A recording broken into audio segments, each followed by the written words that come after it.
Dobrodošli na moj kanal i u moju malu kuhinju. Evo danas radim nešto slatko. Za to mi je potrebno 2 lista male oblande za početak. Evo marmelada po vašem izboru. I sad ću staviti jedno 3-4 kašike marmelade i dobro ću da razmažem. Evo namazala sam i ja ću staviti ovaj moj čuveni okvir zato što najlakše mi je u njemu. I preko ću poredat kekse. Kekse se ne moče u ništa. Ja se nadam da sam dosta marmelade stavila, da će mi se keksi lijepo zalijepiti. Ja sam koristila mešanu marmeladu. Da. Dakle, rasporedit ću kekse i onda ću odmah i ovaj list namazati sa marmeladom, tako da mi ona ne pravi gužvu. Evo, meni će ovako da stanu. Još ću ovaj jedan keks prepoloviti. I namazat ću i ovu oblatnu sa 3 kašike marmelade.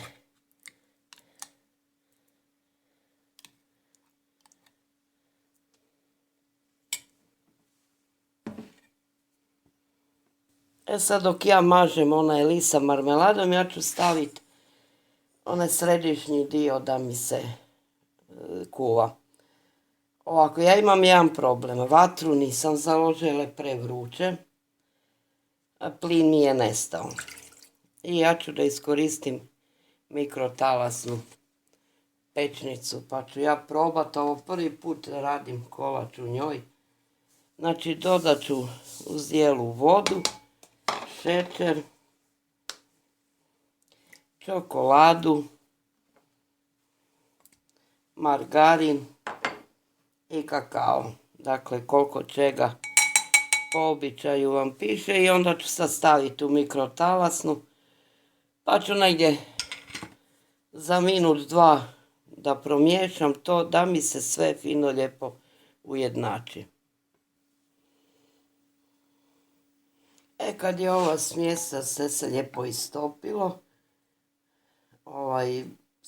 i proključalo mi je, nisam ni znala da mogu u mikrotalasnoj praviti. Sad ću dodati orahe i mljeveni keks. I to ću da sjedinim fino. I normalno ja ću dodati ovdje rum. Sada ću trebati još jer je ovaj moj dosta slab. Pa ću ja ovo da probam.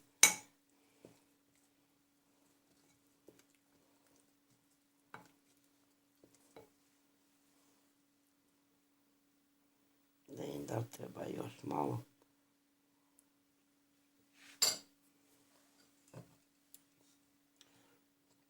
Ja ću dodati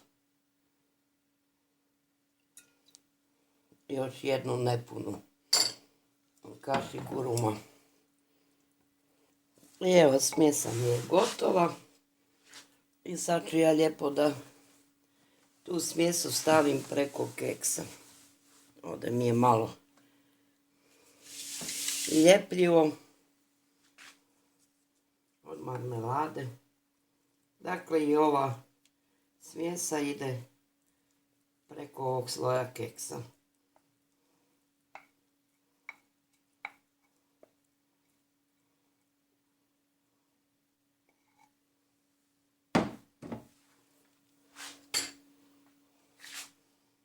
Pošto ja ne volim ništa da bacam, mi ćemo ovo da postružemo fino, lijepo.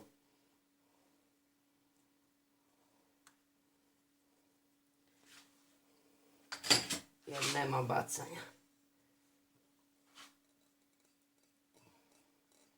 Dakle, stavim keks gore, kao što sam rekla, ponavljam se non stop, izvinite. Malo me ovaj plin izbacio iz takta i stvarno mi je bilo kako ću da radim. Sjetim se, pa ja imam i mikrotalas koju koristim samo za podgrijavanje jela, nažalost. Nekad znam ljeti nešto ovako da napravim. Neka jela lagana. Radila sam par puta, ali ja ne znam s njom ni da baratam, pravo da vam kažem. Ima ona opciju i za grill, i za ovo, i za ono. U uputstvu je pisalo da se može i hleb peći. Ja sam jednom probala i bolje da nisam probala. Dakle, ovo ću fino da izravnam i opet ću gore staviti red keksa. Samo što sam ovaj put keks, prvi red sam stavljala ovako da mi ova donja strana bude na marmeladi, a ovaj sam okrenula na drugu stranu da mi se marmelada bolje zalijepi. Jer me sve strah da mi se neće dobro zalijepiti marmelada, ali vidjet ćemo. Bolje da ja strahujem pa da onda bude sve kako treba. I sad ovaj drugi list koji smo namazali marmeladom stavimo na keks. Ja ću tu pritisnuti sa knjigom.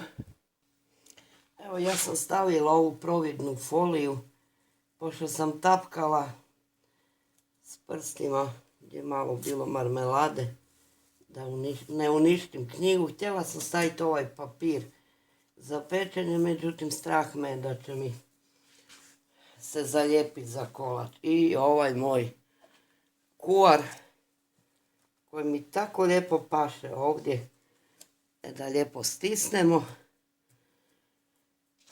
I sad ću ostaviti ovako dok se ne ohladi. Ova krema, ona je još topla. I onda poslije u frižider. I ja možda i u zamrzivač stavim na jedno pola sata. Nekad zaboravim pa i sat vremena ostane. Ali dobro, nije to bitno. Da možemo što prije da ga jedemo. Pa se vidimo poslije na preseku. Sad kažem, ne znam da li ovo treba, pošto keks nije močen, da li je bolje tek sutra dan. Zavisi od naše volje i želje za slatkim. Dakle, mi se vidimo kad kolač bude spreman.